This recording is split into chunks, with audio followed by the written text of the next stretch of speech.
15 ሚሊዮን ብር ከፍለው የናይት ክለብ አባል ይሆናሉ።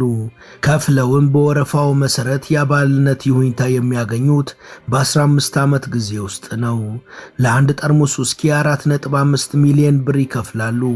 ለአንድ ምሽት አዳርም 7.5 ሚሊዮን ብር ከፍለው አልጋ ይይዛሉ። አንድ ጊዜ ጎልፍ ለመጫወት ከፈለጉም ከ24000 ብር በላይ ይከፍላሉ። እነዚህን ሁሉ የተለያዩ ነገሮች የሚያደርጉት የዓለማችን ሀብታም ሀገር የሆነችው ሲንጋፖር ሲሄዱ ነው። በሲንጋፖር ሁሉም ሰው ሀብታም ነው። ነገር ግን መልቲ ሚሊዮነር ካልሆኑ በቃ ምንዱባን ድሃ ኖት። የቁማር ቤቶቿ አፍ ያስከፍታሉ። ማራኪ መኖሪያ ቤቶቿ፣ ህንፃዎቿ፣ ፓርኮቿ፣ መንገዷና ቅንጡ የመዝናኛ ስፍራዎቿ ሲንጋፖርን ሳረግጥ አልሙት ያስብላሉ። ሀገሪቷ በእጅጉ እየገሰገሰች ነው። ለየትኛውም የከተማ መሰረተ ልማትና የሀገር መሰረተ ልማት ዘርፍ እንደ ምሳሌነት መጠቀስ ከጀመረችም 10 ዓመታት አልፈዋል። Damn, Rachel. It's like the Asian Bachelor. I feel glorious, glorious. If you loved this rom-com, you're probably already planning your trip to Singapore.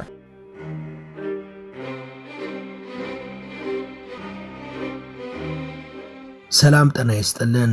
በመላው ዓለም የምትገኙ ውድ የመሿለኪያ ቤተሰቦች በዛሬው መሰናዷችን የዓለም ባለሀብቶች እየጎረፉባት ስላለችውና በሁሉም ረገድ እንከን የለሽ ስለሆነችው ስለ ሲንጋፖርና ስለ ቱጃሮቿ ኑሮ እናወጋችኋለን።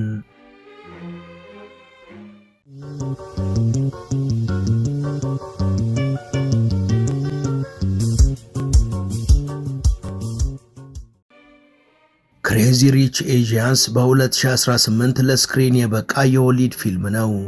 አንድ የሲንጋፖር ሀብታም ቤተሰብ ታሪክን የሚያሳየው ፊልሙ ዓለም ስለ ሲንጋፖር ያለውን አተያይ እንደ አዲስ እንዲረዳ አድርጓል። በ30 ሚሊዮን ዶላር ተሰርቶ 10 እጥፍ ማለትም 300 ሚሊዮን ዶላር ያተረፈውና በብዙ ሚሊዮኖች ተመልካች ያገኘ ፊልም ሆኗል።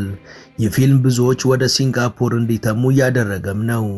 ፊልሙ በሲንጋፖር የሚገኙ ሀብታሞች የሚኖሩትን እጅግ ቅንጡ ሕይወት፣ ሲንጋፖር ያላትን ውበትና የመዝናኛ ብዛትም ያሳየ ነው። ከሁሉ በላይ ግን ሲንጋፖር ልዩ ውበት እንዳላት አሳይቷል። በታምኑም ባታምኑም ሀብትና ቅንጦት መልክ ካለው ትክክለኛ መልኩ ሲንጋፖር ናት። This is, after all, the backdrop to the movie Crazy Rich Asians. We reveal the city-state as only the super rich get to experience it.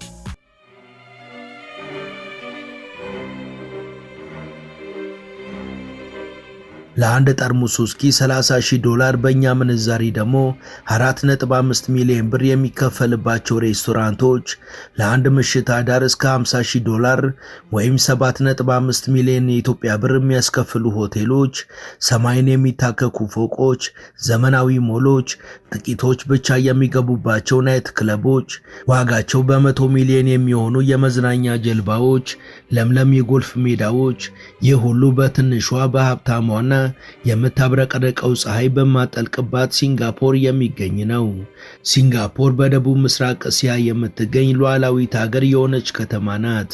ሲቲ ስቴት የምትባል ስትሆን በጠቅላላው 6.5 ሚሊዮን ነዋሪዎች አሏት። 182,000 ሄክታር የምትሰፋው ሲንጋፖር 130,000 ሄክታር ከሆነችው ከአዲስ አበባ በጥቂቱ ብቻ ነው የምትሰፋው።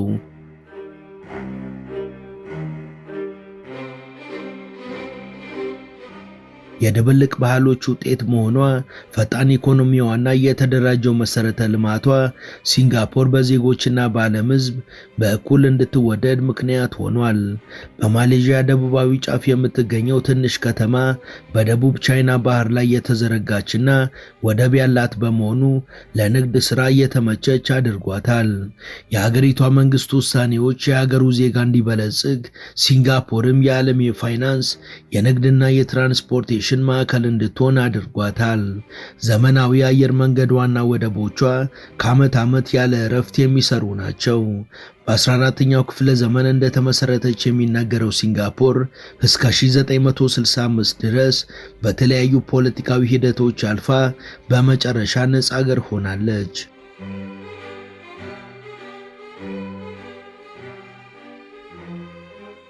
ሲንጋፖር ከዕለት ወደ ዕለት በሀብታሞች እየተመረጠች የመጣች ሀገር ሆናለች። በሀገሪቷ ያለው ዝቅተኛ የግብር ምጣኔ፣ ሙስና ለዜሮ የተጠጋ መሆኑና ምቹ ገበያዎቿ ብዙዎች እንዲጎርፉባት እያደረገ ነው። እንደ ሮልስ ሮይ ያሉ ቅንጡ መኪኖችና የሪል ስቴት ሽያጭ በከፍተኛ ደረጃም እያደገ ይገኛል። በአንድ ዓመት ውስጥ ብቻ ከ100 ቢሊዮን ዶላር በላይ ገንዘብ በሪል ስቴት ሽያጭ የሚንቀሳቀስባት ሲንጋፖር በውድ የጀልባ መዝናኛዎቿ፣ ባማሩት የለምለም የጎልፍ ሜዳዎቿና ሀባል ካልሆኑ በስተቀር በማይገቡባቸው ውድ የምሽት መዝናኛዎቿ የዓለም ሀብታም ሁሉ ወደ ሲንጋፖር ሄጄ ልሙት እያስባሉ ነው። ከኒውዮርክ፣ ሆንግ ኮንግ፣ ሳን ፍራንሲስኮ፣ ሞስኮ፣ ለንደንና ቤጂንግ ቀጥላ ብዙ ቢሊዮነሮች የሚኖሩባት ከተማ ሆናለች።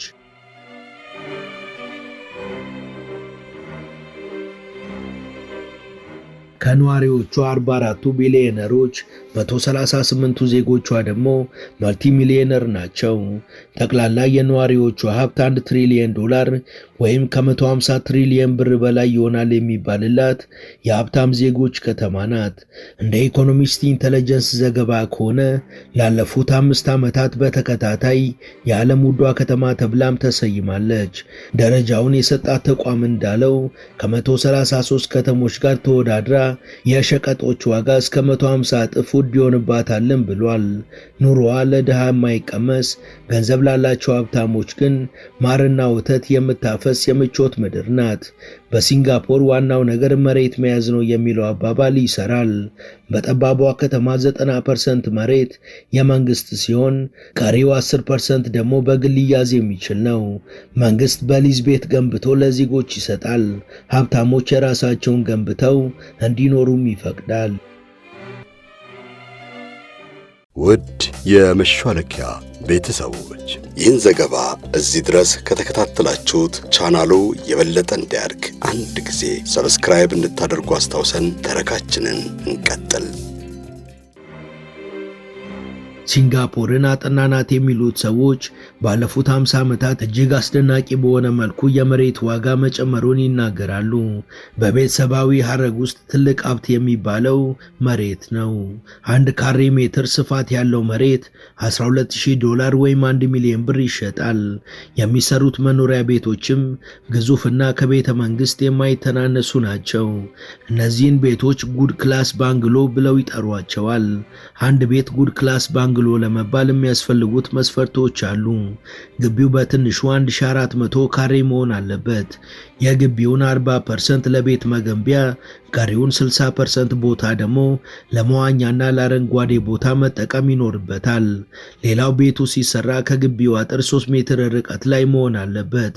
ወደ ላይ ከፍታውን ቤዝመንትና ጋራጅ ሳይቆጠር 2 ፎቅ መሆን አለበት።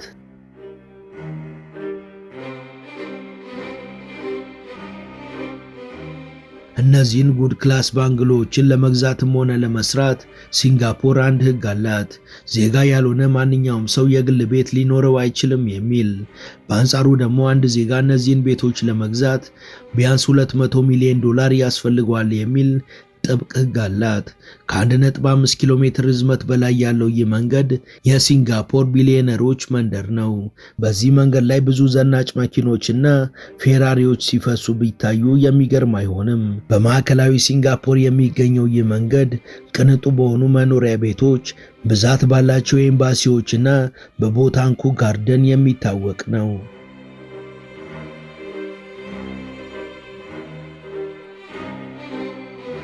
አካባቢው እጅግ ውድ በሆኑ ከቀኝ ግዛት ጀምሮ በተሳሰሩ ባንግሎ በሚባሉ ግዙፍ ቤቶች እጅግ ውድ በሆነ የመሬት ዋጋ የሚታወቅ መንደር ነው። ክሬዚ ሪች ኤዥያንስ የተባሉ ገንዘባቸውን የሚያደርጉበት ያጡት በብዛት የሚገኙት እዚህ መንደር ነው። ኤፍል ታወር ፓሪስን፣ ስታቹ ኦፍ ሊበርቲ ኒውዮርክን፣ ቡርጅ ከሊፋ ዱባይን እንደሚገልጸው ማሪና ቤይ ሳንድ ደግሞ የሲንጋፖር ገላጭ ነው። በ3 መንታ ተሰርተው ከጣራቸው በላይ 3ቱን ሕንፃዎችን የሚያስተሳስር በጀልባ ቅርጽ መዝናኛ የተሰራላቸው ናቸው። በዓለም ረጅሙ የሚባለው 200 ሜትር የሚረዝመው የውጭ መዋኛ ገንዳ የሚገኘው በእነዚህ ሕንፃዎች አናት ላይ ሲሆን አረንጓዴ ቦታና ውብ እይታም አለው። መዋኛው ገንዳ ግን አገልግሎት የሚሰጠው ለሆቴሉ ተስተናጋጆች ብቻ ነው። በማሪያ ቤ ከመዝናኛ ባለፈ በሎተስ አበባ ቅርጽ የተሰራ የአርትና የሳይንስ ሙዚየም አለ።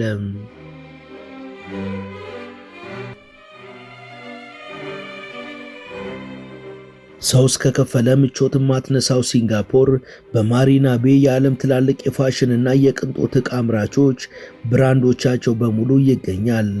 ዓለም አለኝ የምትላቸው ሬስቶራንቶች መኖራቸውን ሊያሳዩና የሀብታሞቹን ሲንጋፖሮች ፍላጎት ሊያሟሉ ማሪና ቤ ሳንድን ገንብተዋል። ማሪና ቤ ባለ 4 ኮከብ የሚባሉ 500 የመቆመሪያ ጠረጴዛ የዘረጉ 1600 የቁማር ማሽንን ያስቀመጡ ቁማር ቤቶች አሏት። ትላልቅ ፊልሞችና ቲያትሮች የሚታዩባቸው አዳራሾችና የምሽት ክበቦችም ይገኛሉ። በሲንጋፖር አንድ ናይት ክለብ አሊያም የግል መጠቀሚያ ቦታ ለመግባት ቅድሚያ የሚከፈል ዓመታዊ የአባልነት ክፍያ አለ። ይህ ክፍያም ተራውን ሲንጋፖር ከቢሊዮነሩ መለያ እንደሆነ ይነገራል። ከዋናዋ ሲንጋፖር ደሴት በስተደቡብ የምትገኘው ሳንቶሳ ደሴት ከ30 በላይ የመዝናኛ ስፍራዎች ያሉባት የደስታ ደሴት ናት። የሲንጋፖር ሀብታሞች ውድ ጀልባቸውን የሚያቆሙበት ሪዞርቶችም ይገኙባታል።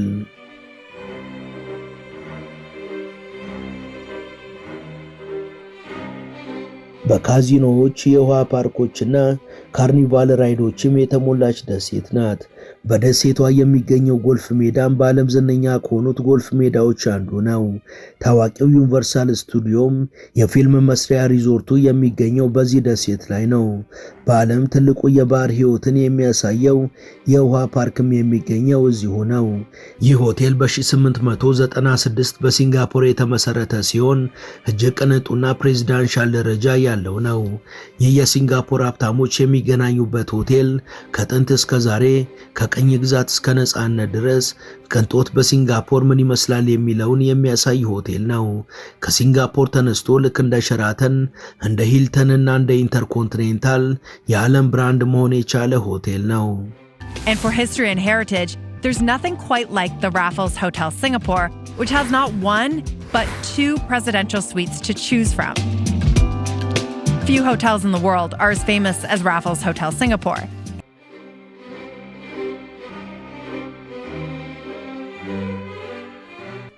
ይህ ሆቴል ከ115 ክፍሎች በላይ ያሉት ሲሆን በአንድ አዳር እስከ 350 ሺህ ብር ድረስ የሚያስከፍሉ የመኝታ ክፍሎች አሉት። አንዳንዶች እንደሚሉት በአንድ አዳር $30,000 ወይም ከ5 ሚሊዮን ብር በላይ የሚከፈልባቸው ክፍሎችም እንዳሉ ይናገራሉ። ይህ ሆቴል በሲንጋፖር ሀብታሞች ዘንድ የሚመረጥና የሚዘወተር ነው። በሲንጋፖር ሀብት ከሚገለጽበት ጉዳይ አንዱ የታንግሊንግ ክለብ አባል መሆን ነው። ታንግሊን ከተመሰረተ 150 ዓመት የሆነው ክለብ ነው። ከመላው ዓለም ከ41 ሀገራት የተውጣጡ ዜጎች የክለቡ አባል ናቸው። እዚህ ገንዘብ ስላለው ብቻ አንድ ሰው ዘው ብሎ ገብቶ መዝናናት አይችልም።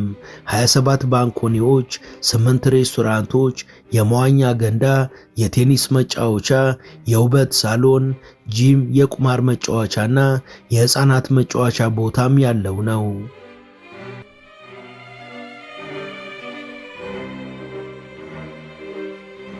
ክለቡን በአባልነት ለመቀላቀል እስከ 4000 ሰዎች ወረፋ እንደሚጠባበቁና እስከ 15 ዓመት ድረስ ወረፋ እንደሚጠበቅም ይነገራል። ሁለት አይነት መደበኛና የህይወት ዘመን አባልነት የሚባሉ የአባል አይነቶች ሲኖሩ ለሁለቱም መመዝገቢያ $100,000 ወይም 15 ሚሊዮን ብር ነው። አባልነትን ለሰው ማስተላለፍ የማይቻልና የገዛው ሰው ብቻ መጠቀም የሚችለው ነው። ሌላው የሲንጋፖር ሀብታሞች የሚታወቁበት ነገር ውድ የጎልፍ መጫወቻቸው ነው። በሲንጋፖር ካሉ የጎልፍ መጫወቻዎች የመጀመሪያውና ውዱ ሲንጋፖር ጎልፍ ክለብ ነው። 135 ዓመት ያለፈው ክለቡ 18 ጉድጓዶች ያሉት ሜዳ ነው። አንድ ሰው እዚህ ጎልፍ ክለብ መጥቶ ለመጫወት $25,000 መክፈል ይጠበቅበታል። ይህን ከፍሎ አባል የሆነ ሰው በየወሩ $200 እየከፈለ እንደ ልቡ መጫወት ይችላል።